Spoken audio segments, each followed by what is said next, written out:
मतलब अपनी सारी की सारी शक्ति, सारी की सारी क्रियाएं सबको लगा दिया जाए केवल और केवल भगवान का भजन करने में। आगे कहते हैं, एकांत में बैठ के और घुटने टेक करके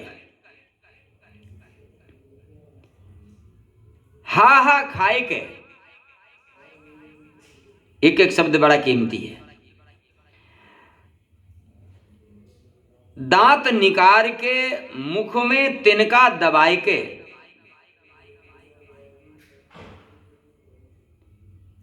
अंतःकरण की सबरी शक्ति को बहाय के भजन सो केवल यही मांगे कि भर पेट भजन कर लूं।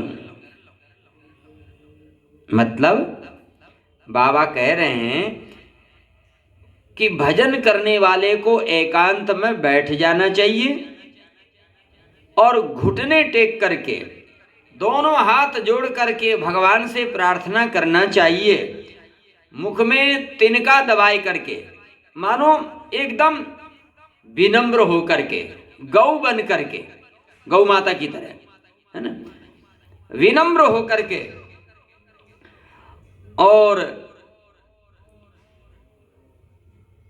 हृदय की सारी शक्ति को निकाल करके, हृदय में जितना भी बल है, जिन जिन साधनों का बल है, उन सारे बलों को हटा करके, सुनेरी मैंने निर्बल के बलराम, है ना, तो जितने भी अपने बल हैं उन सारे बलों को हटा करके और केवल भगवान से प्रार्थना करना चाहिए और भगवान से यही मांगना चाहिए कि बस पेट भर के मुझे भजन दे दो, पेट भर के भजन कर लो।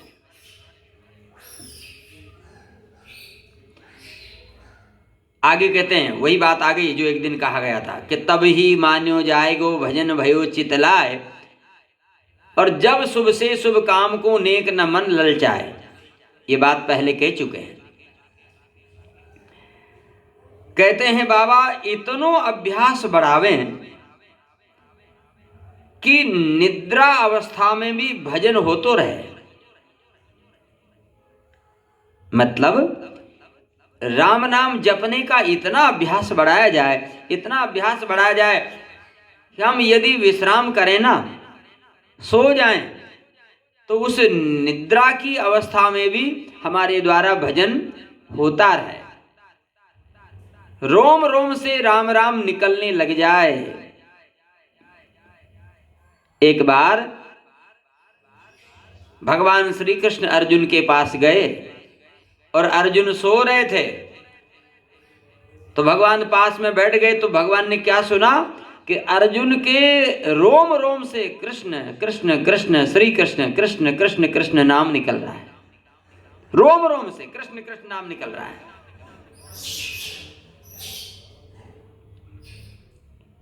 तो जब रोम रोम में, रग रग में राम नाम बस जाएगा, तो चाहे जो अवस्था हो हमारी, फिर हर अवस्था में नाम जप होगा फिर। तो कहते हैं इतना अभ्यास बढ़ा लिया जाए, इतना अभ्यास हो जाए।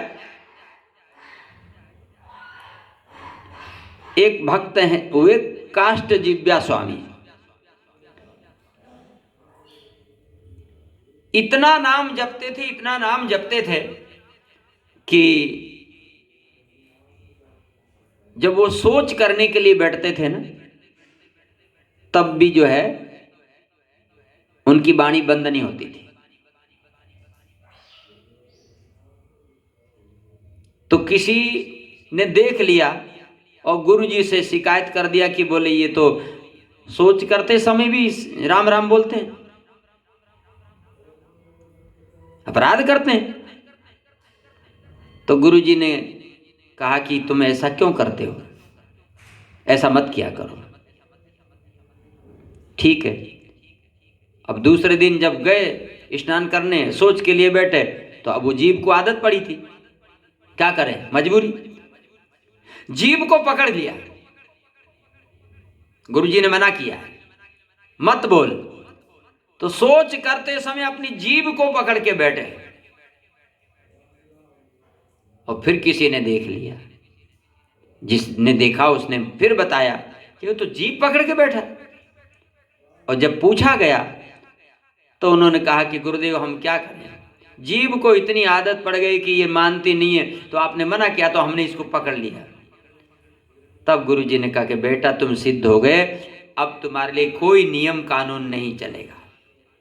तुम हमेशा चाहे जिस स्थिति में रहो, तुम चाहे सोच करो, चाहे स्नान करो, चाहे मत करो, कुछ करो चाहे मत, तुम जो नाम जपते हो ना, ये जपते रहो।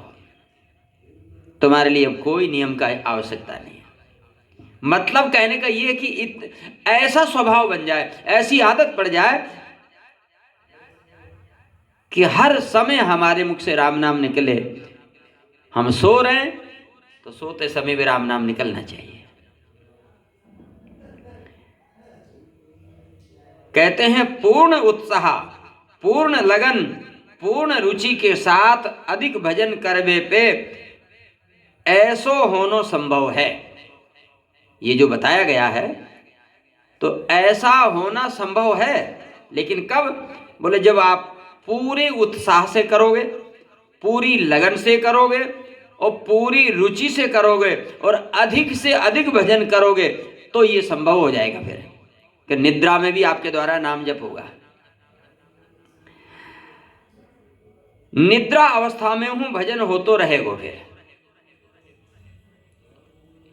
भजन करनो ही सबसे बड़ो कार्य है। बाबा कहते हैं कि भजन करना ही सबसे बड़ा कार्य है। दुनिया में और कोई कार्य बड़ा नहीं है।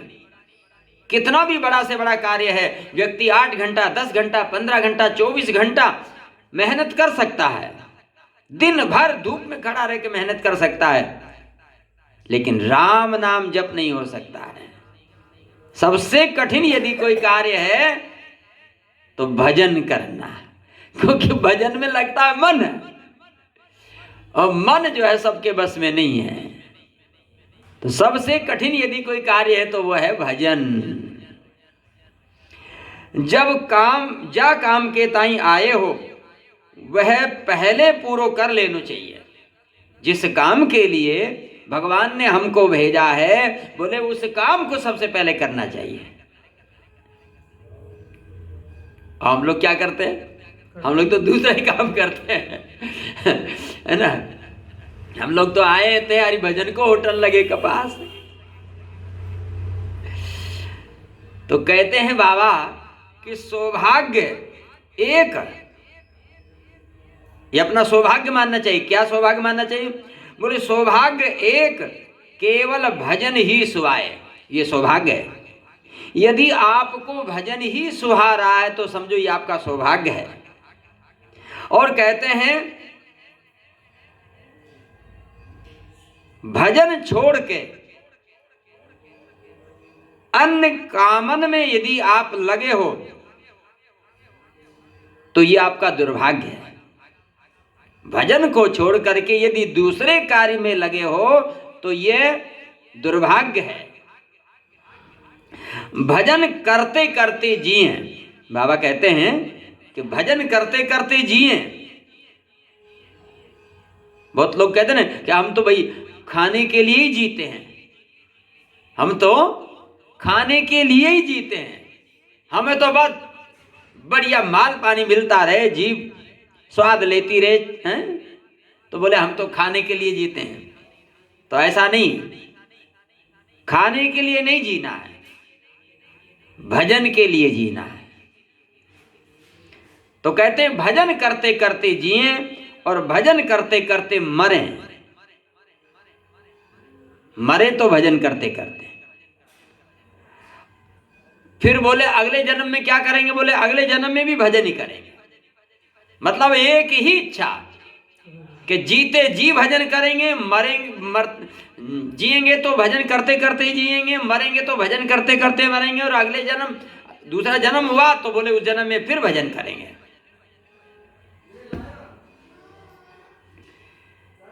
वाह! बोलिए भक्तवत्सल भगवान की जय। आज इतना ही, कल इसके आगे सुनेंगे।